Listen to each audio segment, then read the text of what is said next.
Une unité nationale à refaire et un souvenir, celui d'Absalom, à effacer. Comment David va-t-il s'y prendre ? 1 Samuel, chapitre 20.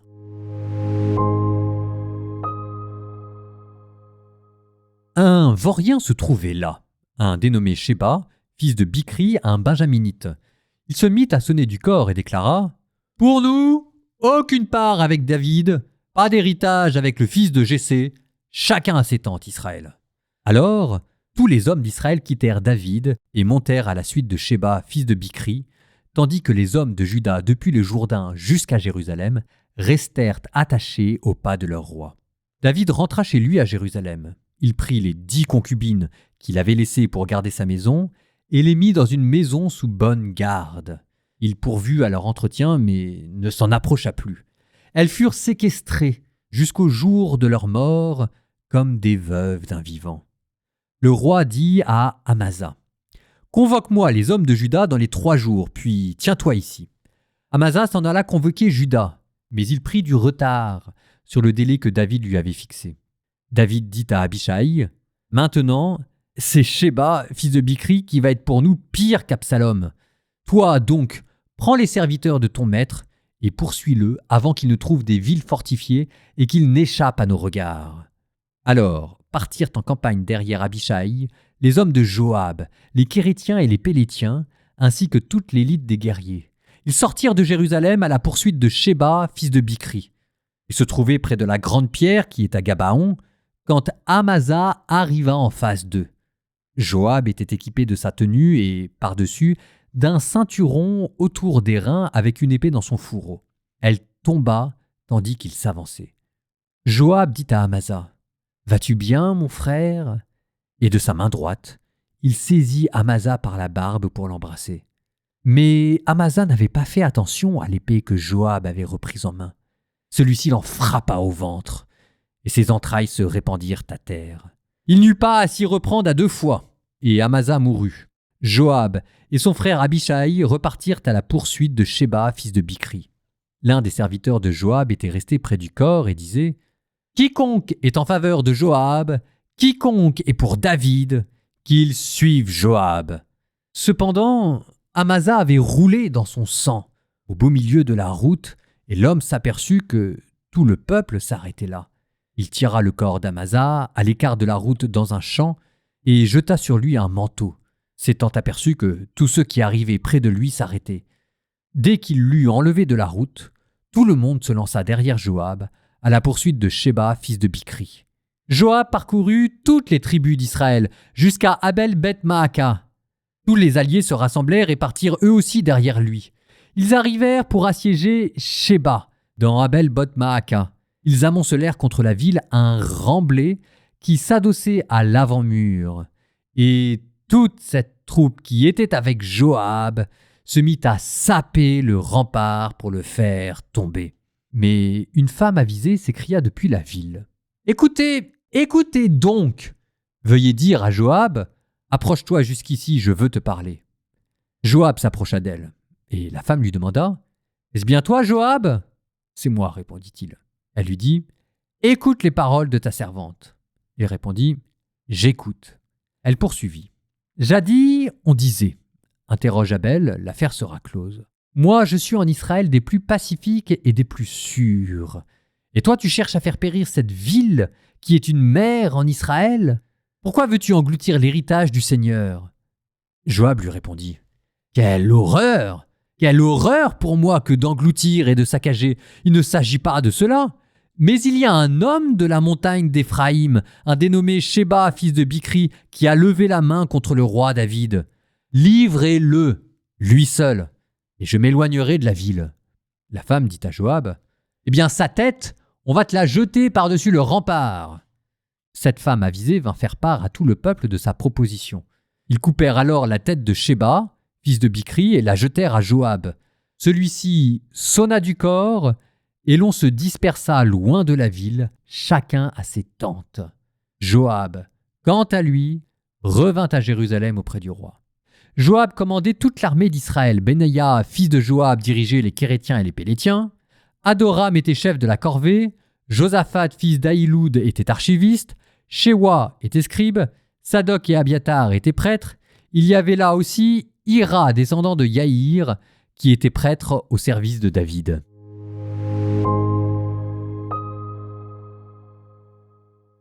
Alors oui, il y a des personnages qui ont des zones d'ombre qu'il est difficile de ne pas voir et certainement Joab fait partie de cela. Amasa, oui, c'est le général en chef que Joab a combattu, mais ça reste son cousin et ça reste celui que David a mis en place et la manière dont Joab le tue. On peut comprendre la jalousie, on peut même comprendre le geste politique qui consiste à trouver que oui, c'est vraiment bizarre de mettre à la tête d'une armée le général en chef ennemi. Mais y avait-il pour cela besoin d'une trahison, de ces trahisons qui sont dignes de celles de Judas ? Judas qui trahit Jésus en l'embrassant, Joab qui trahit son cousin en l'embrassant lui aussi, en feignant de lui caresser la barbe de la main droite qui normalement porte l'arme et qui donc là est désarmée pour lui caresser la main droite comme c'était la coutume à l'époque, tandis que la main gauche nonchalamment se penche par terre pour ramasser le poignard qui était tombé. On reconnaît bien là les ruses du soldat aguerri qu'est Joab et pour tuer le cousin. Il est comme ça Joab. Remarquez, c'est pas comme s'il n'avait pas prévenu tout le monde, c'était exactement ce qu'il avait fait à Abner au début du livre. Vous voyez d'ailleurs, au passage, que les événements commencent à correspondre le début et la fin, parce que oui, on approche de la fin. Et donc pour tous ceux qui parmi vous doutaient de ce que je vous disais sur la cruauté de Joab, elle est là. Est-ce qu'il y avait besoin ensuite de prendre son cadavre, de le laisser par terre baigné dans le sang, dit la Bible, pour que toute la foule armée passe devant lui et frappée de terreur, suive Joab? Il est comme ça, Joab. Alors, vous ferez attention, parce que Joab et David, c'est pas non plus le jour et la nuit. Je vous ai dit qu'il y avait des zones d'ombre qu'on finissait par voir tellement elles étaient grandes chez certains personnages, mais il y a aussi des zones d'ombre qui sont petites, mais tout aussi embêtantes et sur lesquelles on passe un peu trop rapidement. Regardez David. David, je vous cite, « David rentra chez lui à Jérusalem, il prit les 10 concubines qu'il avait laissées pour garder sa maison et les mit sous une maison sous bonne garde. » Les 10 concubines, celles que Absalom a violées pour s'emparer du harem du roi. Mais elles y sont pour rien. C'est pas comme si elles avaient trahi David. Et voilà que maintenant il les met en prison. C'est sûr, elles auront de quoi manger jusqu'à la fin de leur vie, comme recluses en n'ayant pas le droit de sortir. Enfin, c'est le même qui est capable de pardonner au général armé pour le mettre à la tête de son armée, et ces pauvres femmes qui n'ont rien fait de les condamner à perpétuité. Il y a quand même un problème chez David avec les femmes. Souvenez-vous de Michal, qu'il n'a pas traité avec beaucoup d'égards. Souvenez-vous du nombre de ses femmes. Souvenez-vous de Bethsabée et là maintenant les concubines.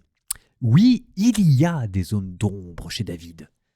Ça ne doit pas vous faire oublier la grandeur d'âme que David a montrée tout au long de son exil et le degré de miséricorde auquel il est parvenu et qui est réel.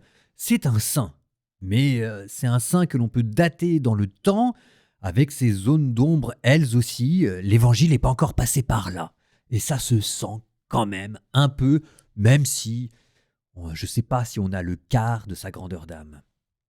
En parlant de femmes, c'est dommage parce que le texte à mots couverts vous dit que le véritable chef de l'armée, en fait ici, c'est pas Joab, c'est cette femme qui du haut des remparts jette la tête du rebelle. C'est une femme qui met fin à la guerre. Et peut-être que si David avait mieux su prendre en considération la gente féminine, peut-être que le règne aurait été encore plus éclatant. En attendant, vous avez entendu comment ce chapitre s'est terminé par une liste de hauts dignitaires. Vous l'avez oublié, mais je vous le redis, au début du livre de Samuel, il y avait une liste semblable. Là encore, le phénomène d'inclusion, on arrive vraiment vers la fin du livre, le début qui répond à la fin. On est en train de clôturer les dossiers, l'épilogue arrive. Parmi toute cette liste de noms, j'en tire un, Benaïa, qui dirigeait les Kérétiens et les Pélétiens. Kérétiens et les Pélétiens, c'était l'élite de l'armée. Mes commentateurs disent que c'était peut-être pour donner un contre-pouvoir à Joab, qui dirigeait l'armée, mais David se ménage une porte de sortie en confiant sa garde prétorienne à Benaïa. Vous retenez ce nom, on le retrouvera plus tard avec Salomon, de la même manière que l'autre nom, Sadoc et Abiatar, qui étaient prêtres. Ça aussi, on aura l'occasion d'en reparler. Nous terminons avec une prière pour confier à Dieu nos propres zones d'ombre. Au nom du Père et du Fils et du Saint-Esprit. Amen. Seigneur, je viens à toi avec mes zones d'ombre, ces coins ténébreux que je n'ose pas toujours regarder, et cette cruauté qui parfois habite en moi et qui m'effraie, mais que je constate. Parce que comme Joab, parfois je tranche trop vite, même dans ma famille, que je peux être cruel. Je te demande pardon parce que, comme David, je peux être dur, fermer les yeux sur la souffrance des autres et les maltraiter. Seigneur, je suis peut-être pas un criminel au sens de la loi, mais il y a quand même des choses en moi qui ne vont pas et qui m'effraient. Seigneur, montre-moi ces zones en moi, là où je suis aveugle et où je fais du mal sans même m'en rendre compte. Dénoue en moi les nœuds du ressentiment, de l'indifférence, de la vengeance, de la jalousie, de la peur, de l'égoïsme. Seigneur, prends pitié de moi. Toi qui connais mes ombres mieux que moi, mets ta lumière en moi.